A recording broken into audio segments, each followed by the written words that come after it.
உங்கள் அனைவரையும் இந்த வீடியோ மூலமாக சந்திப்பதிலே மிக்க மகிழ்ச்சி அடைகிறேன். நான் அனுதினமும் உங்களுக்கு அனுப்பி வருகிற இந்த காலை தியானங்களை நீங்கள் கேட்டு பயன்பெற்று வருகிறீர்கள் என்று சொல்லி கர்த்தருக்குள்ளே நான் நம்புகிறேன். சில நாட்களுக்கு முன்பதாக நீதிமொழிகளிலிருந்து காலை தியானம் உங்களுக்கு அனுப்பி வைத்தேன். ஆனால் வேலை பழுவின் நிமித்தமாக நீதிமொழிகள் 19வது அதிகாரம் 6வது வசனத்தோடு கூட அதை நிறுத்திவிட்டேன். நான் மறுபடியுமாக நீதிமொழிகளிலிருந்து காலை தியானங்கள் அனுப்ப நான் விரும்புகிறேன். நீங்கள் அதை கேட்டு பயன்பெற வேண்டும் என்று சொல்லி உங்களை அன்போடு கூட நான் கேட்டுக்கொள்கிறேன். உங்களுடைய கருத்துக்களை நீங்கள் எங்களுக்கு எழுதலாம்.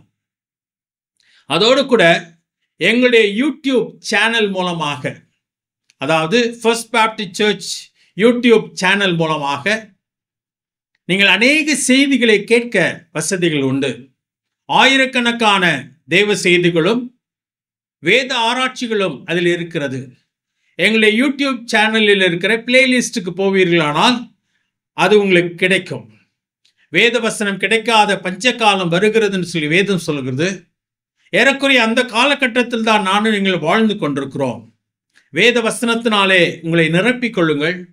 அதுதான் நம்முடைய ஜீவனாய் இருக்கிறது, அது நம்முடைய வழிகாட்டியாய் இருக்கிறது.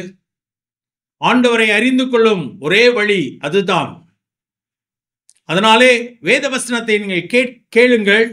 அதன் மூலமாக ஆண்டவருக்குள்ளே நீங்கள் பலப்பட வேண்டும் என்று சொல்லி தாழ்மையோடு கூட நான் கேட்டுக்கொள்கிறேன். அதோடு கூட நாங்கள் மிஷனரி ஊழியங்களை செய்து கொண்டு வருகிறோம். ஒரிசாவிலும் ஜார்க்கண்டிலும் ஹோ என ஆதிவாசிகள் மத்தியிலே தேவன் பெரிய காரியங்களை செய்து கொண்டு வருகிறார். ஆயிரக்கணக்கான மக்கள் ஆண்டுக்குள்ளே வந்து கொண்டிருக்கிறார்கள். நீங்கள் அதை குறித்து அறிந்து கொள்ள விரும்பினால் நீங்கள் எங்களோடு கூட தொடர்பு கொள்ளலாம். நீங்களும் அதிலே பங்கெடுக்கலாம் என்பதை தாழ்மையோடு கூட நான் கேட்டுக்கொள்கிறேன். தேவனுடைய ஆசீர்வாதத்தை அதன் மூலமாய் நீங்கள் பகிர்ந்து கொள்ளத்தக்கதாக உங்களை நான் அன்போடு கூட அழைக்கிறேன்.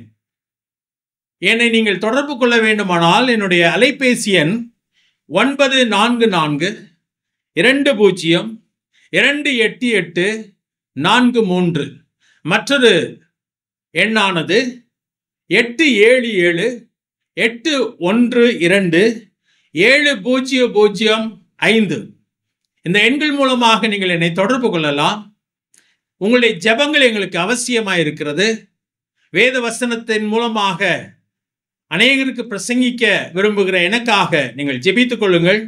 நாங்கள் அனுப்புகிற செய்திகள் மூலமாக நீங்கள் பயன்பெறவும் வேண்டும் என்று சொல்லி நானும் உங்களுக்காக ஜெபித்துக் கொள்கிறேன். கர்த்தர் தாமே உங்களோடு கூட இருப்பாராக, உங்களை ஆசீர்வதிப்பாராக.